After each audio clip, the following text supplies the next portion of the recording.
So yeah, my name is Brandon Murray. I've been a full stack developer for about 20 years. Last 5.5 have been consulting.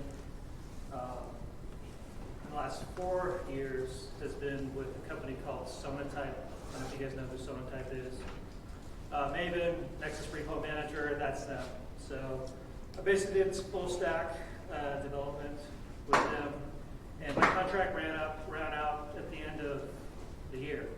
And so, looking for a job, decided to attend this meetup, and thought I'd volunteer on basically giving a presentation on Applitools. And shortly after that, one of my contacts at Applitools reached out to me about potential opportunity. Just so happens I was thinking about like what the ideal job for me as a consultant would be, and I was like, what if there'd be a market for me to go out there and consult and help people get up to speed with Applitools and integrate it into their environment? And yeah, I was just thinking about that, and right after that, Applitools called me, and basically the job description that they gave me was essentially what I was thinking about. The only difference is now I've been hired on to Applitools as a full-time employee. So that's the story there. And for me, it's kind of a career change. I mean, I'm still writing code, but it's more integration type work with Applitools customers, basically, onboarding them, getting them up to speed, and basically helping their clients find the value that Applitools provides for them. So yeah, with that, my new title now is Customer Success Manager. Basically, like I said, handling the tech side of things with the clients as well as the business side. So that's a new thing for me. But I'm looking forward to the challenge. So yeah, today I'm just talking about, well, I think the topic that I originally had on there was automated visual testing with Applitools. This slide, I'm going to go through these slides. It's a little sales presentation oriented, but I think it's important because it does explain, what Applitools does, what it provides, that sort of a thing, and then we'll break out into some demos and go from there. So, what are your testing goals, right? I mean, we want to release faster, or we want to provide good UIs for our clients, and we want to reduce the cost and quality. How is your team organized to meet these goals? So, at Sonatype, well, let me talk to you guys for a minute. How are your teams organized to accomplish testing? Badly. What's that? Badly? Do you do functional testing, or? Yeah, we do functional testing. We do have automated tests, which most people are annoyed with most of the time. Like we have espresso. We have a suite of espresso tests. We have a suite of global electric tests, and we have a bunch of QA manual testers. Okay. Okay. And what you're paying with the testing, just they're flaky, they break a lot, they don't really give you the coverage you need? What? We need to talk to our, as a developer, I know I need to do this more, but also all the other developers, we all need to update those tests so that they're both useful and testing the correct stuff. And then we do run them with every check-in, but they got to be so breaky that we turned that off, that we could check in now without passing all the automated tests. Gotcha. So we just need to bite the bullet and go fix them, but it's difficult to fix them. What's the testing framework you're using again? We're running espresso and Robo. Okay. I haven't used either of those, but now are the developers writing the functional tests as they do the PRs and all that stuff, or is it just kind of an afterthought? Very much an afterthought. We made the mistake of getting some contractors to write the tests. Okay. And so the developers never got a sense of ownership. Okay. Got it. Cool. And now the contractors are gone. So. All right. Thanks for sharing. Anybody else? Anybody not doing functional testing? We have partial implementation. Depends on the team. Okay. Does anybody just farm this over to the QA side and let them deal with it? Or Someone's being honest. but do you have any functional tests, Trevor? Yes, a little bit. Like, I mean, it's kind of new, unfortunately, that's why there's like very little testing, honestly, especially in the automated realm. Like, we use Appium a little bit, but there isn't a whole lot. Our QA is kind of hitting the ground running with that kind of stuff, so, which is actually why Applitools is kind of really interesting to me. So your QA department they're running a lot of the automated tests and Yes. all that? Okay. Cool. Anybody not see any value in a functional test? Waste of time? Anyone? No? Okay. All right. Totally depends. If you are a single developer in a small project, I don't know functional tests or what you want to write before you actually have a viable product. Right. But once you get a large customer base and you don't want to break them, I think the value of functional testing goes up. Right. So you take on that tech debt up front. Eventually you're going to have to pay it forward, or you're going to pay down that debt, right? Yeah. Okay. Anyone else before I move on? Okay. So today's approach to testing is not working. And this is very much the case for me. I can relate to this at Sonatype. You write a lot of code that provides little coverage, right? At Sonatype, we used Selenium. Actually used Selenite on top of that. And basically for every PR, any UI changes or anything had to have a functional test, make sure the page comes up. You can click on the buttons, at least some of the text is there, right? But you do that and things still break, right? You make some assertions, but they always end up failing somehow, especially when you have a lot of people working on it. And it's impossible to maintain. And we'll see here in a minute that just a simple page can have up to 20 assertions, right? Just for a few input boxes. And one of the other problems is, with functional testing, you're basically just verifying that elements are on the page, and there might be some text, but you don't actually assert that there is, things look the way they should. So there's no visual testing at all. Well, I should say there's a lack of it. So it happens to a lot of companies. Here's an example where it happened to Amazon, Instagram, UPS,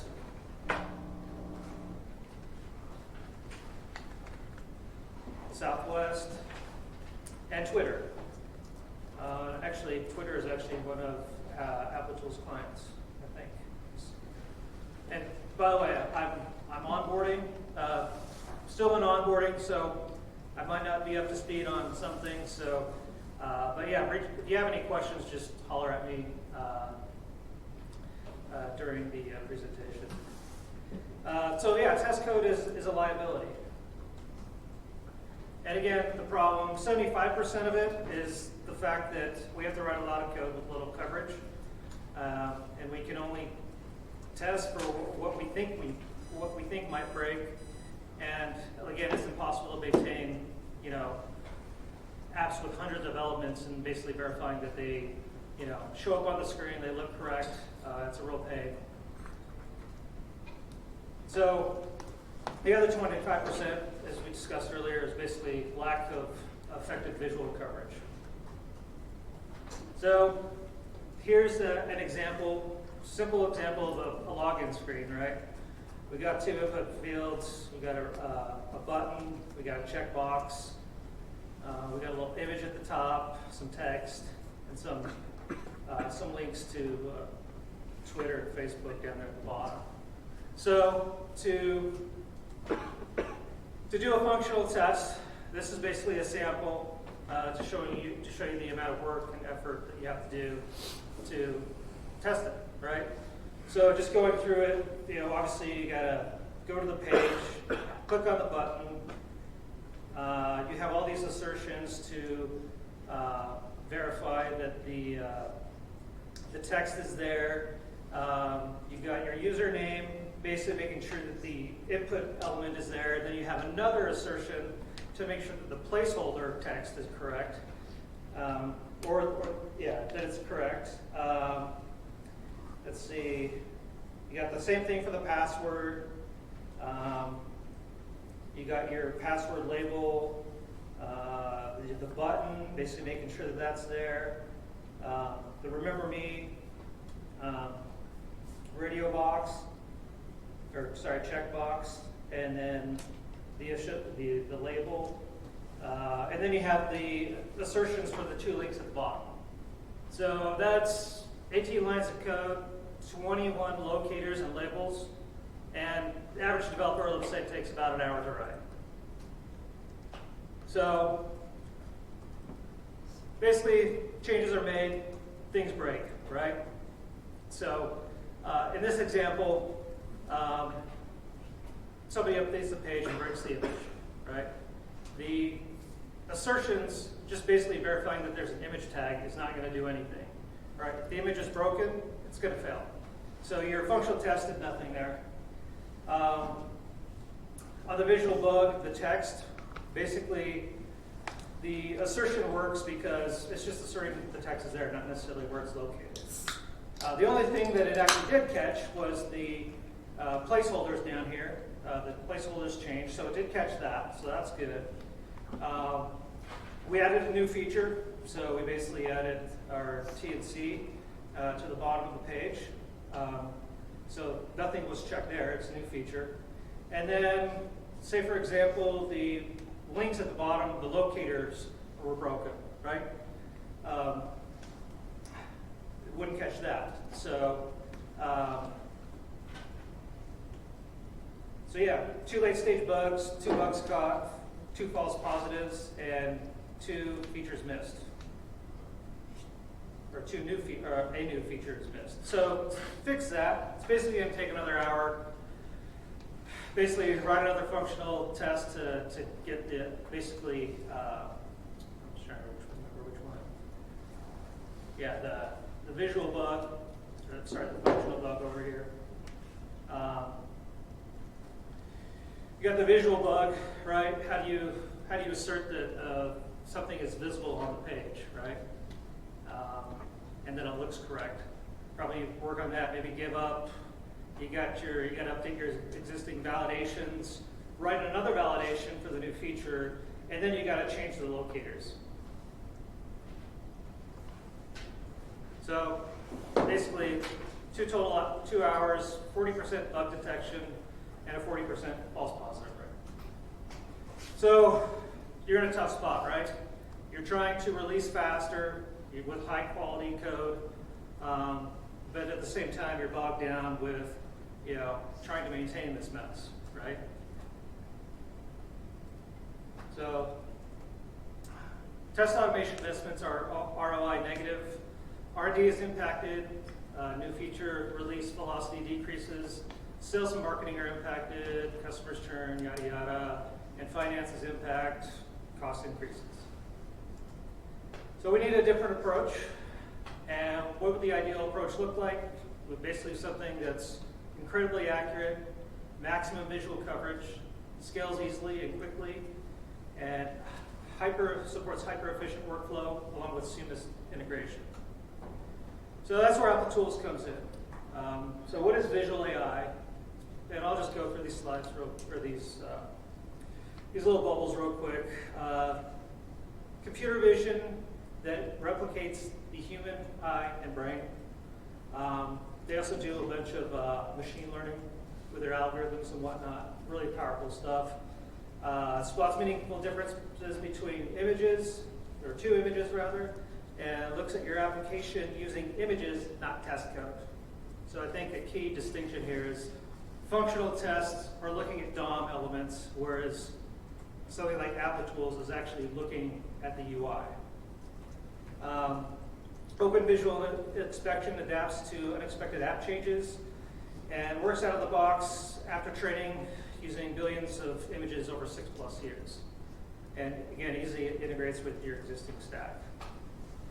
So again, here's a lot of companies across all verticals that use it. We got Netflix, Apple uses it, Bank of America, and obviously Sonatype used it. I don't know how they didn't make this this slide, but maybe I can fix that. So, but yeah, those are some of the major players that major companies that use it. So how does it work? Okay, so we're going to go back to our little sample there, and yeah, I'm going to break into some code here. So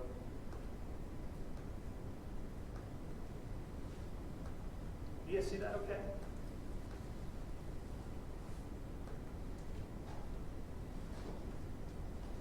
All right. So I've got a simple demo that just uses JUnit and Selenium. And I'm just going to kind of go back and forth here and show you how to set this up. But basically, in my before annotation,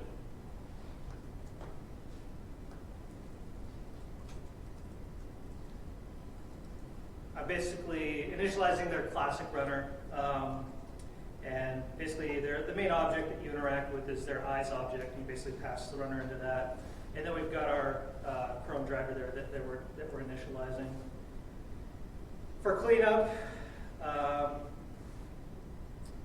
basically two things. We want to stop the browser.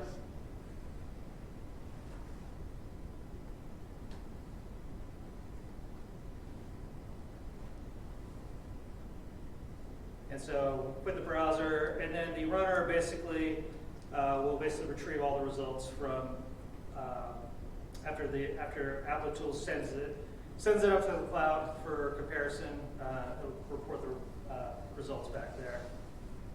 The actual code to do it is, let's see here. So this is the example. You can see all that code right there. That's the old way of doing it. This is the new way.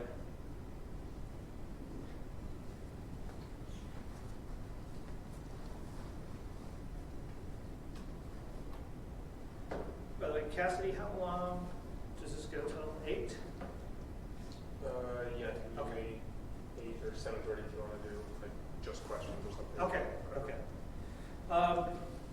So here we basically we pull up the web page.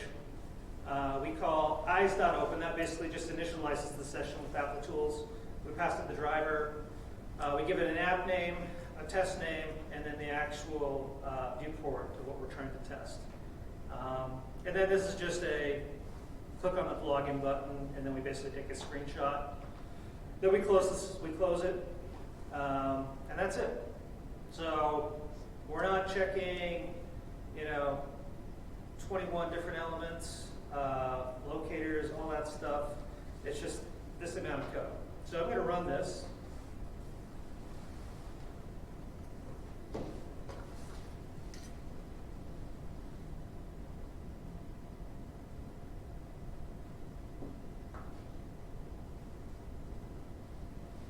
While that's running, come over here.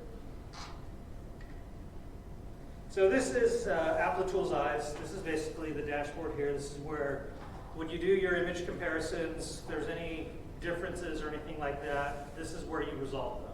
So over here on the left are different batches that you can run. So you can have like thousands of tests all in one batch.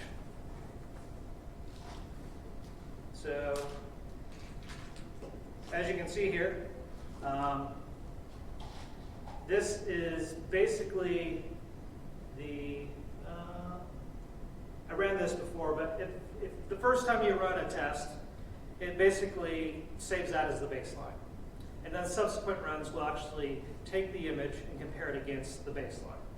So right here, the test passed because I ran this right before the meeting, so this is all good.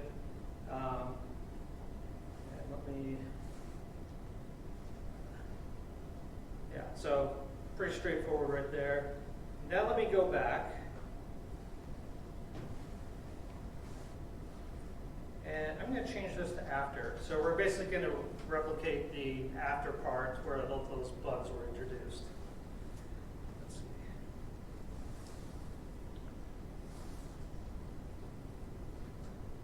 let's run that.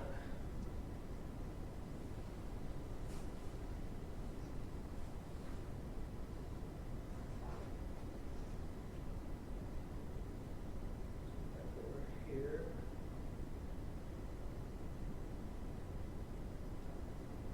Just finished. So now you can see that I highlighted all those issues that we saw before, right?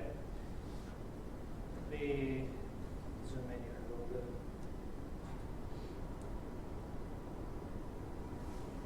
Yeah, see that okay? Okay. So, yeah, basically all the differences are highlighted in pink. One cool feature that I like is sometimes you'll get a difference and it'll just be like a little tiny speck of pink. And basically you can hit that one and it kind of highlights it. Obviously we have a lot of pink here, so we don't have to worry about it. The other thing I like to do is I can take out the pink and I can just kind of toggle back and forth so you can see how things change. I can also do them side by side. Also remove that.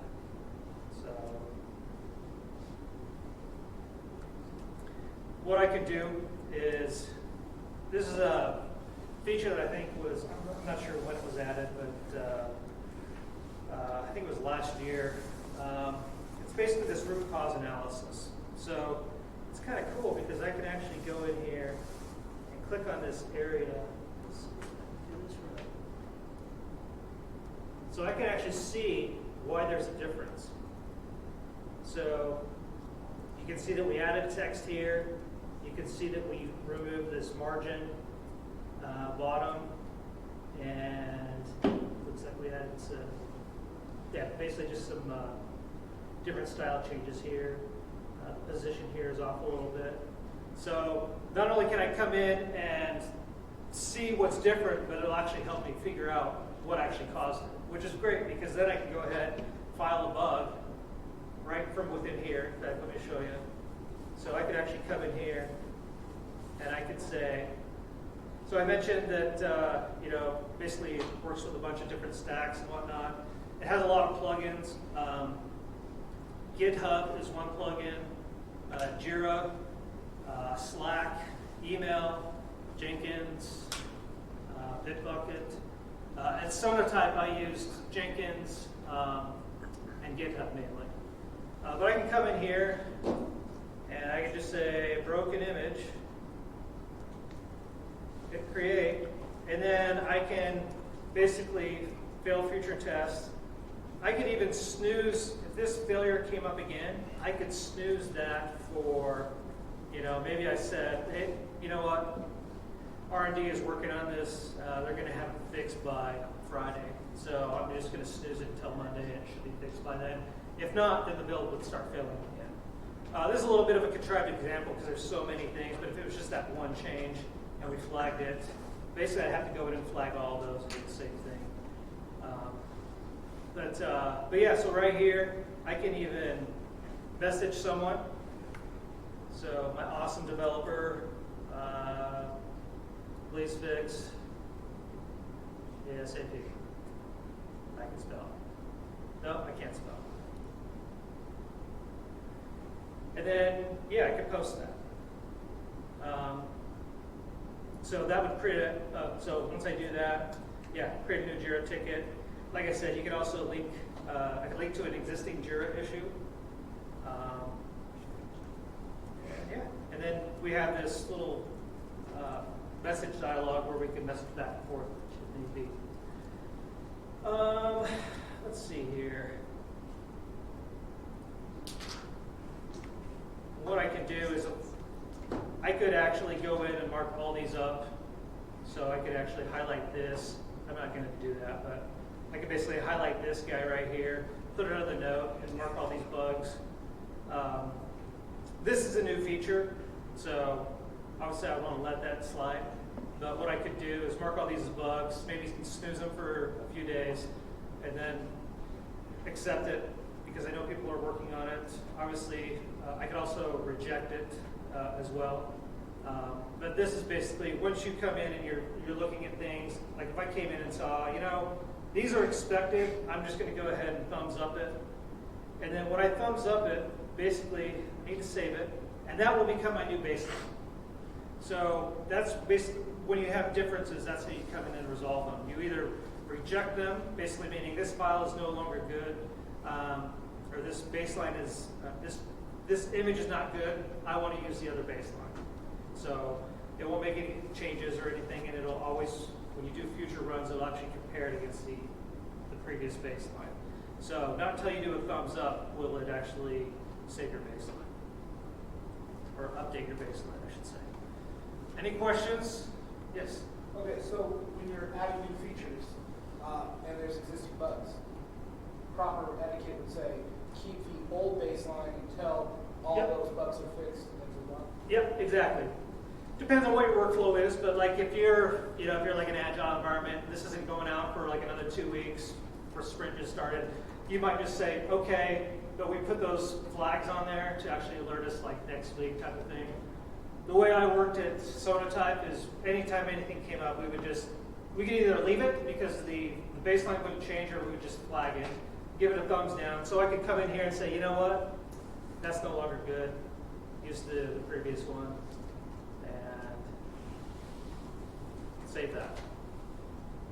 So, one thing, any other questions?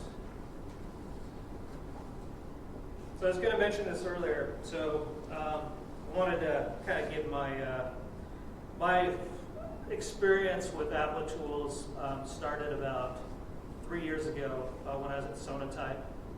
And much like we talked about earlier on in the slides, we basically we didn't have a QA department. It was basically just a team of 12 developers, some back end, some front end. Basically, for server-side stuff, we had unit tests. For front end, we had unit tests, and we had functional tests. So one of the problems that we had was, that obviously takes a lot of time to write, but it wasn't always catching things. So we were basically in a pattern where we were releasing every 2 months to our customers. And there was basically a desire from our management to release faster. Our customers wanted the value. We were creating value for our product, but we'd have to wait 2 months to see it, or our customers would have to wait 2 months to see it. So basically, I was tasked with looking at the visual tests and then comparing them to our manual tests. Because the reason why it took, so I mentioned that we released every 2 months. But the reason why we did that is so we could have enough time to add features. And it took us an entire week of 12 developers to test the application. So we basically had a wiki. Like I said, we didn't have any QA. So we basically spent a week looking through a wiki that somebody created of all the different things to test, go in and test them, and then after the week, then we could release, assuming everything was good. A lot of times we actually found UI bugs. We had really good functional coverage, meaning we were going to the pages and asserting things, but we kept having a lot of bugs slide through. So I basically went and looked at the functional tests and compared them to the notes that we had for our manual testing. And basically there was about a 70% overlap. I reported that to my manager, and right around then was actually when I was mentioning this issue to a colleague of mine. I used to get all my work through, basically, Sonatype is a client of Surge. I don't know if you guys have heard of Surge, searchforward.com. But they're basically a consulting firm. That's who I went through for the last 5 years. But I was talking to one of the developers there about this. He's like, hey, you should check out Applitools. And so I'm like, okay.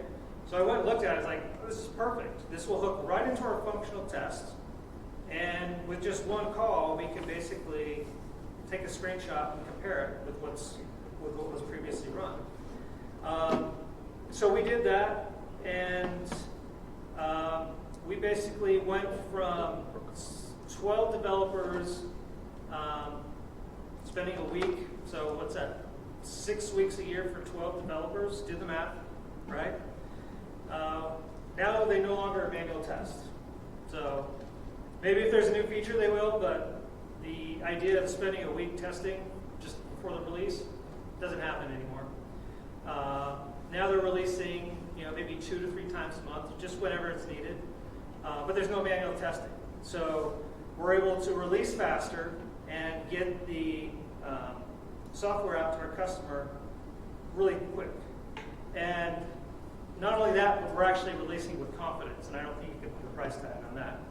So that's my story, and that's, the last, well, basically my entire time working for Sonatype. This was actually the funnest thing that I worked on because it provided value, and it made a huge difference for the company. So that's my spiel. Like I said, I can, it's pretty cool that, now I can actually take this, work it out, the tools, and basically provide other companies the same thing that I was able to do at Sonatype. Any questions? Yes? Maybe I'm the only one in the room, but could you describe in a little more detail what the flow looks like? These were hooked into your build and failed. Sure. A certain detection rate was fired, or how did that So work? what we did, we had the GitHub plugin.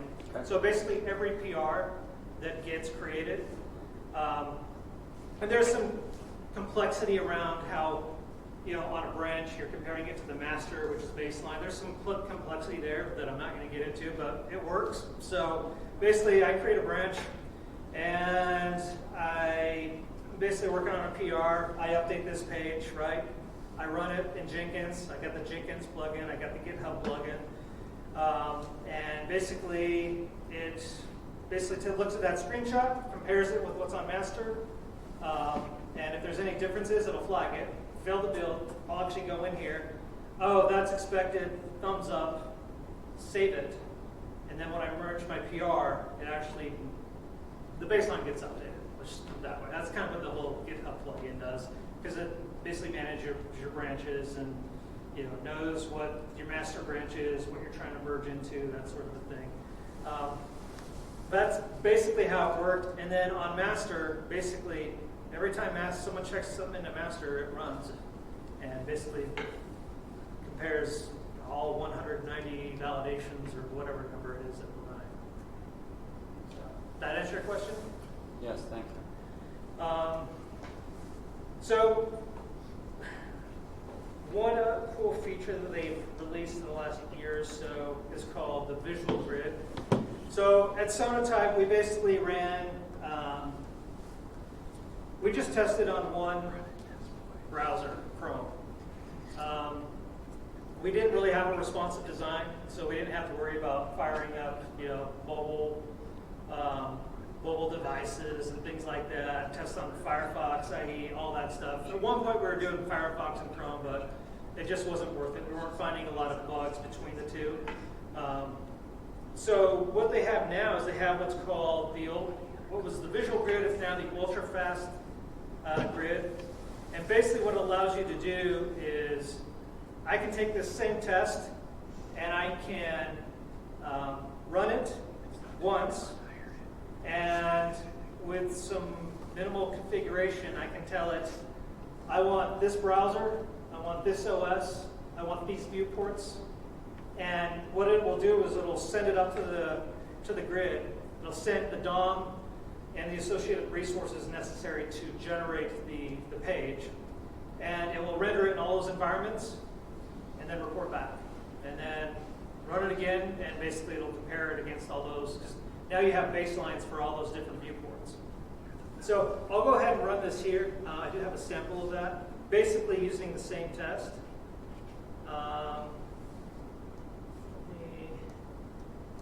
So 2 things that we have to do. Here we're just using the classic runner, which is basically just the regular way of running Applitools. Now we have to use the visual grid runner. The number 10 that actually gets put in there is the open number of concurrent sessions that you can have in on the grid. So that we just set that to 10, and then obviously we got to pass that new runner into eyes. And going back here, the other thing I need to do is some configuration, and I'm just going to throw that in the before annotation. It's basically right here.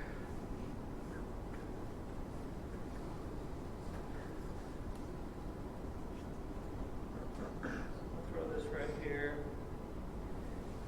So as you can see, we basically set up a configuration object. We got demo test for the app name, ultra grid for the test name, and I just threw in a bunch of browsers and viewports. So for Chrome, we're doing 8x6, 7x5,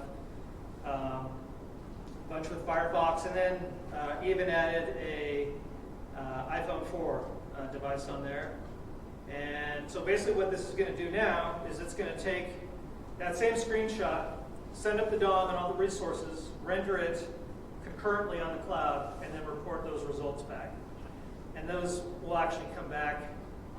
That's what we call this close async. And then once everything is done, basically gets returned right here. We can print that out or whatever, but I'll go ahead and run this. Hopefully set it all up okay. Let that run. So now it's just the test ran. It's basically waiting for the results. Everything's happening in the cloud. Go over here. It'll probably. So that one run hit all those browsers? Yes. And Yep.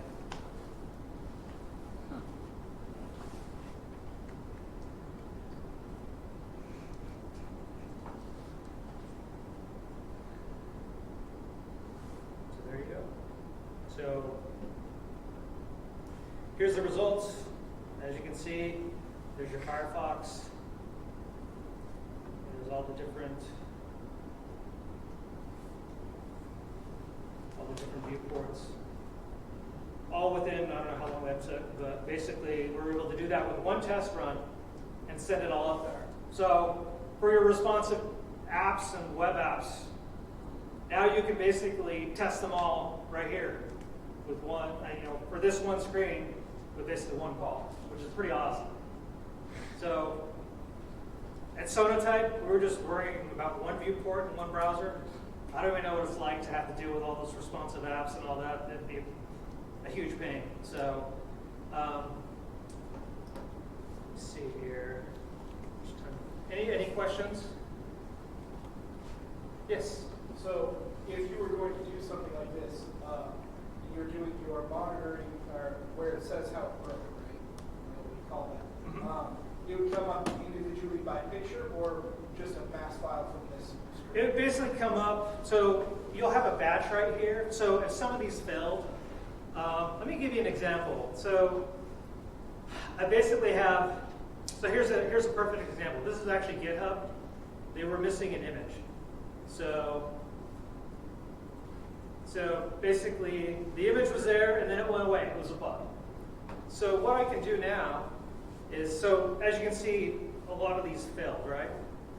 So not all of these are the same issue, but what's really cool is there's this feature called auto maintenance. So all these results are in a batch. So if things failed, I can even come up. It's got basic search stuff here. So if I was looking for a specific test, I can filter. If I only wanted the failed ones or the unresolved ones, I can filter on that. I think they're all unresolved though. But what I can do is come into here, so I can set the batch or the scope for this batch, and I can come in here. And it's probably, and I'll explain some of the algorithms that it actually uses. But first, I can add basically like right here. I could say maybe I want to ignore this, or maybe I want to. I'm okay with it missing, but if it's there, I want it to. Well, I think we just want to ignore this. Let's just say we want to ignore this, right? So we're going to ignore this. The scope is in batch. So now, when I apply it, I can basically tell it, take this issue, add this ignore region. Basically, the ignore region tells Applitools, just ignore this for future tests, right? So I can basically do that right here. I can go back here, and you can see how everything's spinning right there. It's basically going through the entire batch, and it's going to apply that region to any occurrence of that same issue.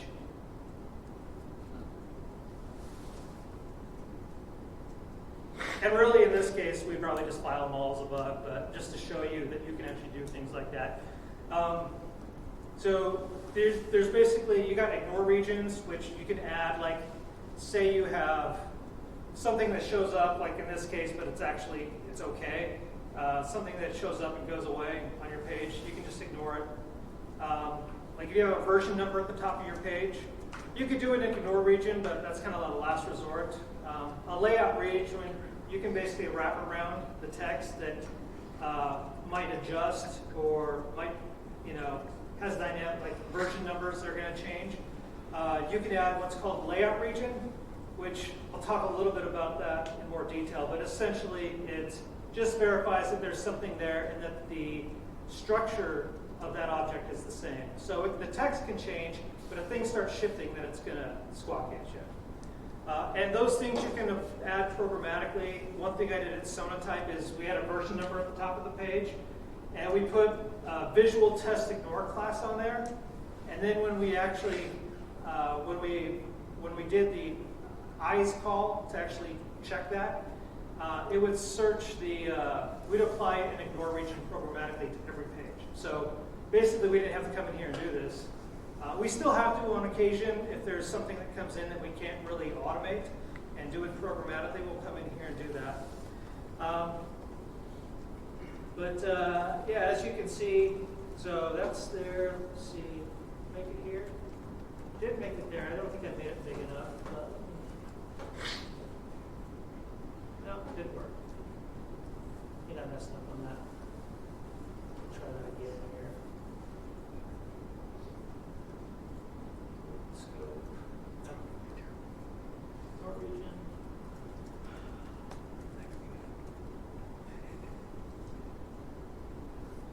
Let that run. That's right. I was telling you earlier about I was going to go into some of the algorithms that are used. By default, they use what's called a strict algorithm, and that's kind of the default. It's Sonatype, that's pretty much all that we use. And basically what that does is, if it thinks that the human eye can detect that there's a difference, then it's going to report an issue. Let's see. There's also what's called layout region. Let's see. Yeah, I must have screwed something up here right before the meeting. But basically what this will do is it will, like I said, it'll apply that region to everything in this batch.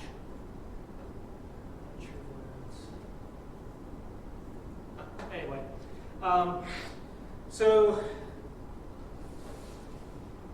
let's go back here. I'm just going to exit out of that. Here's some examples. I'll show you one with okay. So USA Today, let's look at the differences here. Actually, it's not showing any differences because I have a certain mode set. But you can see that it's very different, right? The headers on the top are the same, but the entire contents of the body are different. So we got a lot of dynamic text here. So what we can do here is, well, let me show you the different matching algorithms we have. So we have exact. Has anybody used like image comparison software before, like to verify tests and things like that? Did it work okay? A lot of false positives? Yeah. Yeah. So this is basically here for demo purposes. Everything's different, right? Depending on what hardware the website was rendered on, anti-aliasing, things like that, those are all going to show up like they do here when you're using just strict image comparison. So, like I said, I don't know anyone that uses this. It's just there for demo purposes. Strict, that's the default, right? So all this stayed the same, but this changed. So how do we deal with that? That's where layout comes in. So I can either make this whole page layout like it was before, but that's probably not a good practice. I would probably, because not all of it is dynamic. Some of this is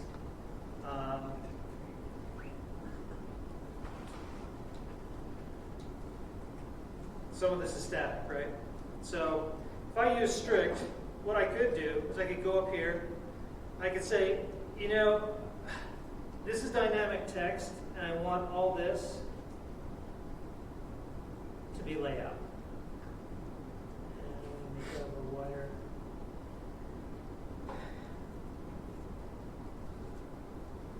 And now it works.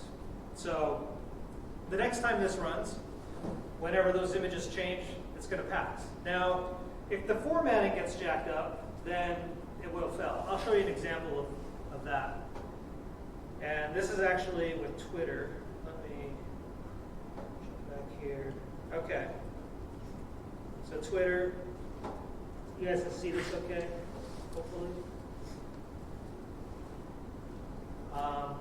So if we look at the baseline, this is what it should look like, right? Everything, you got the image right here, and then you got the text, and it's all indented right here. So toggle back and forth, you can see, right? And things are moving, it's dynamic. So Applitools is smart enough to take a page like this and basically look at the relative positioning of all the elements and basically determine where things need to go. The contents of it doesn't care about, right? Because we know that those are going to change. So guarantee you there's no image comparison software that's going to do this, right? So let's take a look at, let me switch this back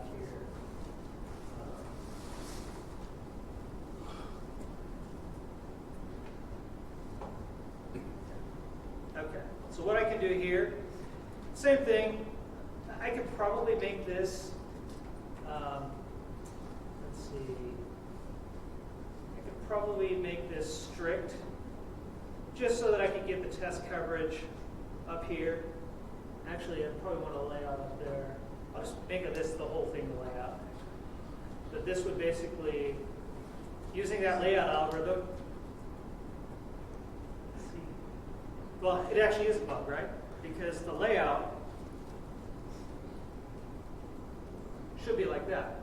So it's actually detecting that this is indented and it shouldn't be, and this is actually missing an image. So in this case, if it fell, you'd thumbs down it and get it fixed. There is also another algorithm that's used. All it does, it's called content, and it basically, I think it's like strict, but it doesn't care about colors. So if you have a page that the contents are the same, but the colors change, then it'll basically, it won't care about that. Sometimes you might have buttons. There's some examples in here where buttons change color. You can actually add, you can put the page in strict mode or whatever you want, and then add a layout region over that button, or a content region over that button. You can even do, this is an example of cross-browser comparisons. So I can use the layout feature and compare Chrome to Firefox. Things are going to be rendered a little bit differently, but the structure is going to be the same, right? So, for example, obviously this is going to fail the strict, right? Just check this out. Like everything shifts a little bit, just rendered slightly differently. But I can take this same thing, I can basically say, you know what? Let's make this layout. It passes, well, not entirely. You notice, it's like click on this button, there is some pink there. Down there at the bottom. In Firefox, I'm sorry, this is IE in Chrome. In IE, notice the button text is missing, and it catches this. So this would actually show up as a failure. So, and this is, again, this is cross-browser testing, so you can actually, I did this a little bit at Sonatype, just kind of messing around, seeing what the differences were between Chrome and Firefox. But you can do this here and just see if things are being rendered like drastically different than from one browser to another. But as you can see, layout allows for some of those changes and movements and things like that. It's smart enough to recognize that. But once you're missing some text on a button, then it's going to flag you.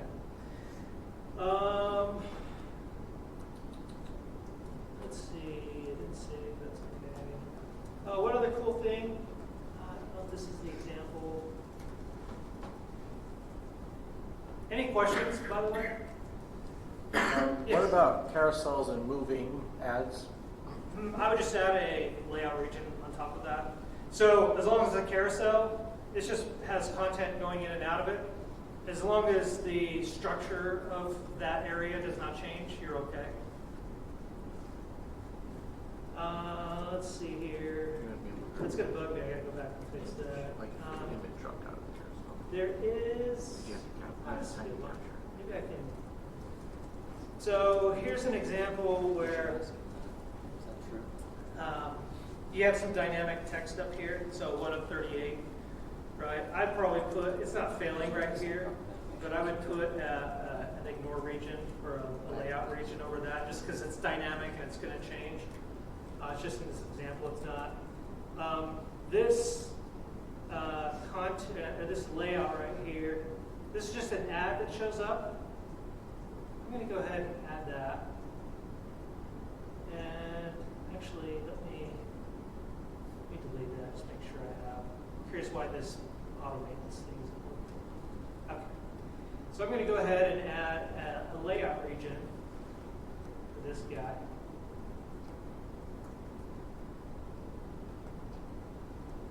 Apply direct steps, run that. One of the cool things that I like that I've actually used before, you notice how the Google up here is shifting? See that's going back to the left and right? They have what's called I forget the name of it, a floating region. This is pretty awesome. I can basically take that, and now it'll pass. I basically give it the bounds that it can move to, and then the content that it can move. So now when I run it, it's happy with that. And I have used that in a number of locations when I worked at Summit Time. Is that a resolution thing, or is that a cross-browsing? This is the same browser. So we might just be an odd CSS thing that happens. We had some like old school reports that didn't really get a lot of love. We just had some ancient CSS stuff in there. And when you loaded it up, sometimes it would move over just ever so slightly, and so we put ignore regions around that instead of trying to fix it. And it was very minor. You'll also notice down here that these contents, these names down here are dynamic. So I would go and put a layout region down here. And keep in mind, once you run things, you run it once, you run it again, you get issues, you basically resolve them, and it's kind of a one-time thing, right? You're going in, yeah, we're doing this right now, but in the future, it's just going to run until somebody makes a change and things break, right? So there's some maintenance that you have to do up front to make things happy, especially when you have dynamic content, just to get things working smoothly, and then you should be off to the races. I'm going to go ahead and add an ignore region around this, or I'm sorry, a layout region. Let's see. Add that around there. And so I added this guy up here. Let me just make sure that this actually worked this time. Okay, so here you go. So I don't know what I did up there. I might have just been in a weird state. I was messing with this earlier. But you can see here I added this layout region. It automatically applied it to that.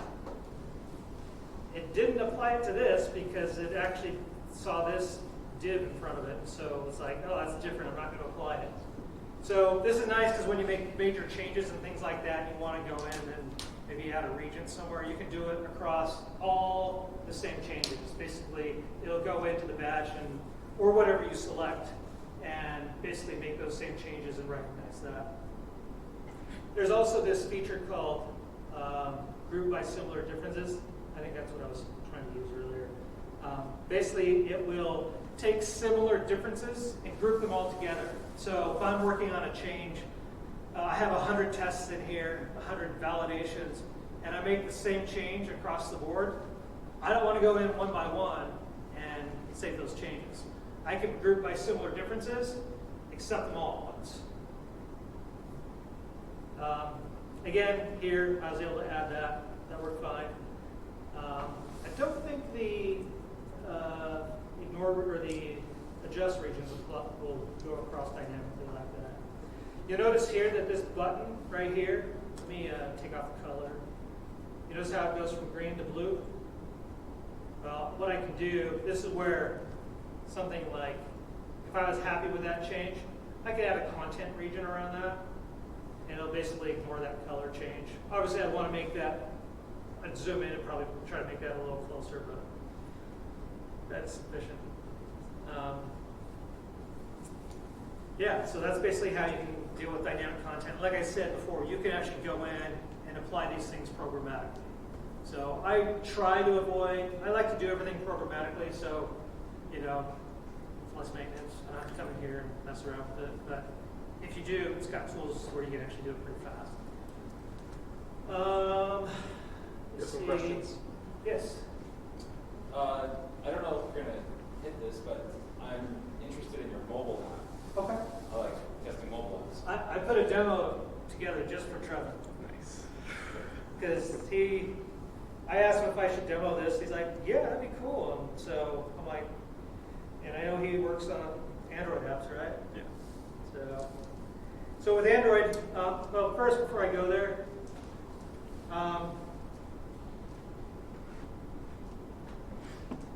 which SDK would you like? There's a lot of them here. If we have one that's not supported, you can always use the screenshot SDKs and just send them the screenshot. But you know, when things come out, you know, it's just supply and demand. You know, we get customers wanting, you know, something for maybe Flutter. I don't know what Flutter uses for. They use Appium or Selenium or whatever. But if they have their own driver, then I'm sure they'll come up with their own thing. So They have their own driver. they do? Okay. Yeah, I saw some Appium thing that was launched recently, like support for Flutter. So it wouldn't surprise me if something came up on here. But like I said, you can just use the screenshot SDKs in the meantime. But going back, so I do have Appium up and running. So basically, I just set my desired capabilities. Got Selenium here. I add my platform version, give all that stuff. That's not really anything specific to Applitools.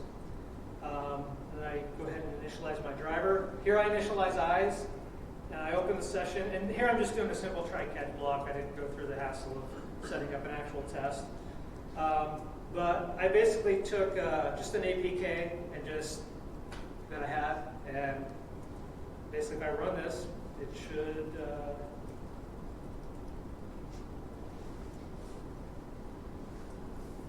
take a screenshot and send it up there.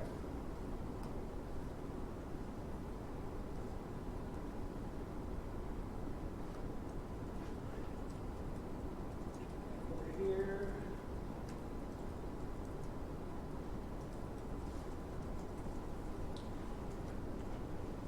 I'm not going to save those changes. There it is. Just a simple list right there.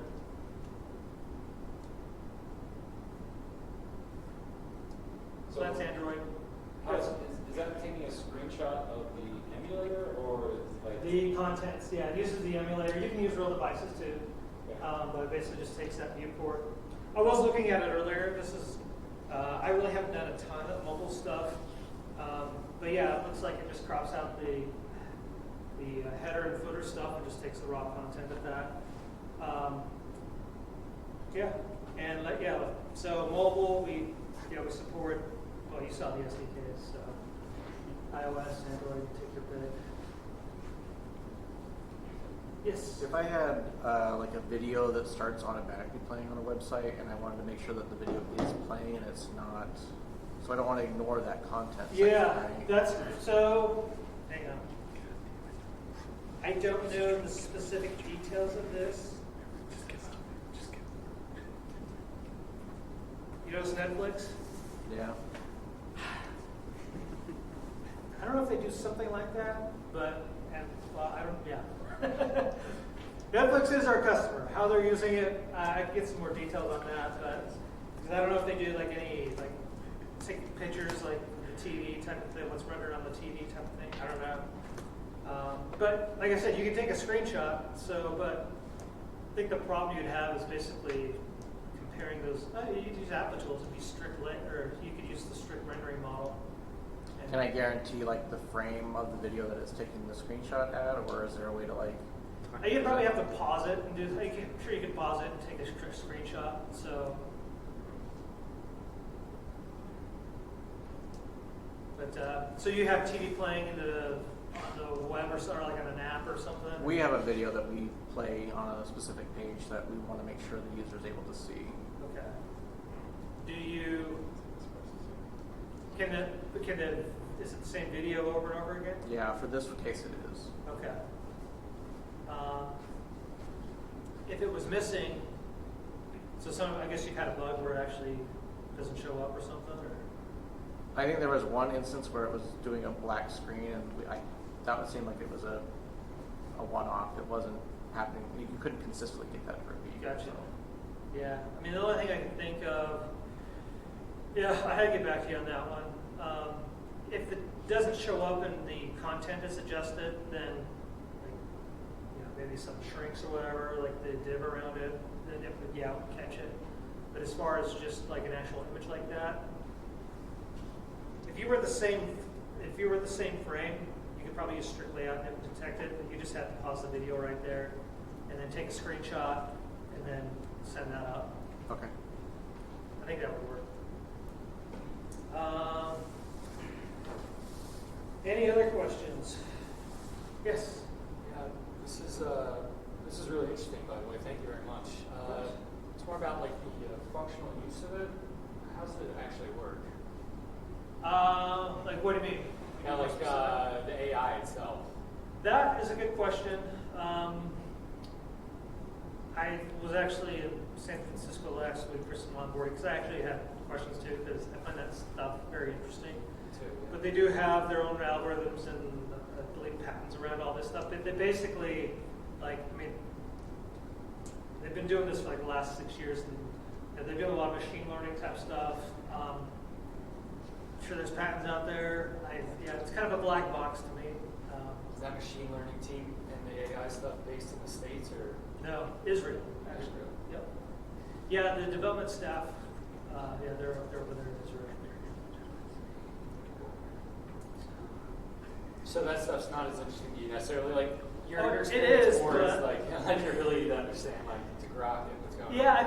I think for me, so we were, you know, at Sonotype, like I said, we didn't have QA or anything, so everything was all the way over to the left. So we could actually leverage something like this and basically get immediate feedback on issues that we have, right? Instead of having to wait a day, 2 days, we get it immediately. Someone checks something in a master and breaks the bill, we know. I actually had one guy who got kind of pissed off at me because I was kind of the Applitools champion. It was his first time using it. And he changed some CSS file that was kind of in a different area. Like basically we had this report window that would pop up and it was like some CSS in there. And he changed it there and somehow it got inherited into the main app and shifted the entire navigation screen, that navigation panel like 5 pixels. And almost every test failed. And he's like, this stuff sucks, it's not working. I'm like, what do you mean? He's like, all these tests are failing. And I said, let's look at your changes. It was literally a PR with like 2 lines of code. I'm like, that looks like it shouldn't do that, but we had a guy who was he's an awesome HTML, CSS guy. He looked at it, he's like, oh yeah, you can't do that here. It affects everything. So it was an issue. So.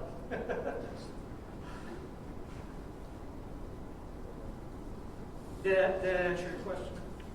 Yeah, well, I guess I did, it's just a black box to me, so. It's a mystery, yeah. Yeah. No, it's cool you got the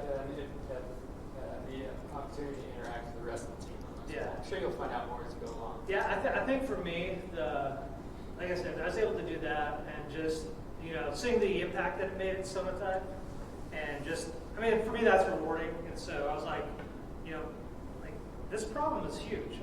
People that are trying, you saw Twitter and, Google, neither of those guys I think are customers, but these guys are using it. Apple's using it. Netflix is using it. So, it's, the little sales spiel I was giving you earlier, it's true, because I've seen it. And I lived it, not necessarily to the degree that some of the companies have, but, it's, so to be able to see the changes that it made was, really rewarding. And so I've kind of taken a different career path just because I found that so fun and, rewarding that I just want to do it. So as cheesy as that sounds, it's true. So I've been doing software development for 20 years, and I'll still do some of it. I have to know all these SDKs, so I'll still be writing code and solving problems. Not necessarily building apps, but just more integration type stuff and helping people get the value that the tool provides. And that's basically what I did at Sonatype. Now I get to go do it for other companies. So. That's cool. Does your partner get free Louis Vuitton stuff? I think LVMH, right? Louis Vuitton. Yeah. You should ask for it back. I should, right? I don't know if, I just got a few clients assigned to me today. I don't think any of them are on here. Yeah, but no, I guess we'll find out. Is there another question? Yeah, just real quick, can you customize when the screenshots take? Yes, yeah. So in your code, so we have, and you can take multiple screenshots per test. So sometimes what we would do is we'd go in, fill out a form, look for some interaction, verify it, or would not verify it, but we basically use Selenium, right? Selenium is, basically we use it for functional testing, but to automate the browser, right? So we basically we use that to do that. And at Sonatype, we still do a lot of functional testing. They didn't want to get away from that, even though they could and actually clean up their code quite a bit. But they already had everything up and running, and so they just kind of continued. But then they added Applitools, which was literally, I have a blog out there about this. I hooked it up to Test Watcher in JUnit, and basically all you do, instead of that setup stuff, it's all done for you, and it's literally one call to actually take a screenshot. So we can go navigate through the app, click on this button, take a screenshot, go down here, take a screenshot. It'll even do full page screenshots. So if you have screenshots that actually scroll, it'll basically, you can tell it to take a picture, it'll scroll down, take another one. It'll stitch it all together and render it for you in their eyes tool, and use that going forward. Yes?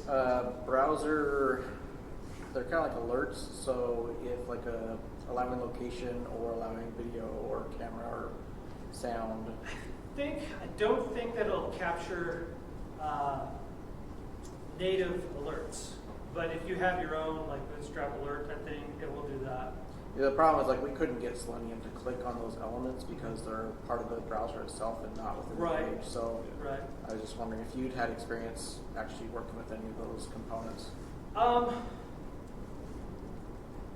think it's been a while, but yeah, I do remember having to do something like that.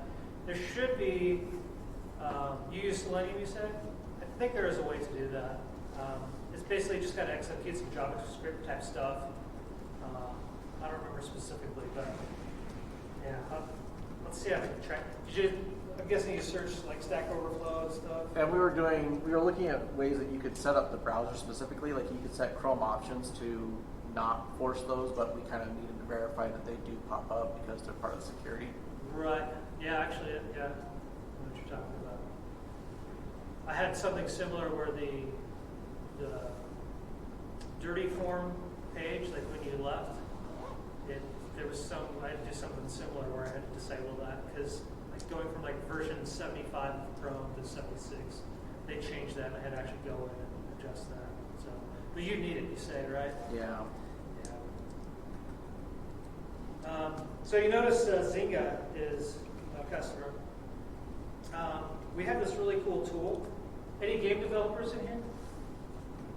Does anybody have any apps where you basically don't have a selector?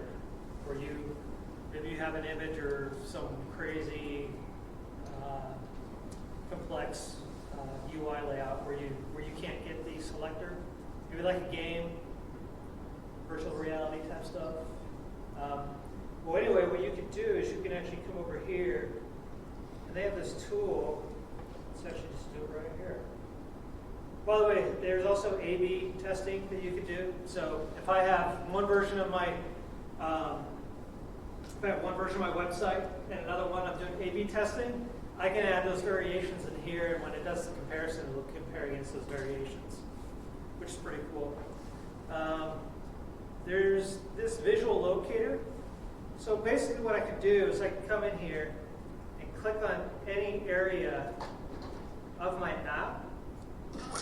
Maybe it's like a game character or something, and I just want to test, I want to actually interact with the game. And I can't do that in Selenium. I can actually give it a locator name, test. And then in my code, I can actually tell eyes to go fetch me the actual exact positioning on that screen, and I can interact with it with Selenium, which is pretty awesome. So basically, give me the coordinates of that, and then report back to me. And during the test, I can interact with it. Pretty cool. Any other questions? I was going to ask about animations, but I imagine you would just do time-delayed shots, and assuming the animation is consistent across iterations, you'd have a similar image or transition. Yeah, probably. Yeah, it's kind of similar to the TV question. Yeah. So that's a good question. I'll have to get back to you guys on that one. So, because I think that would work, but I haven't done it. I'm not 100% sure.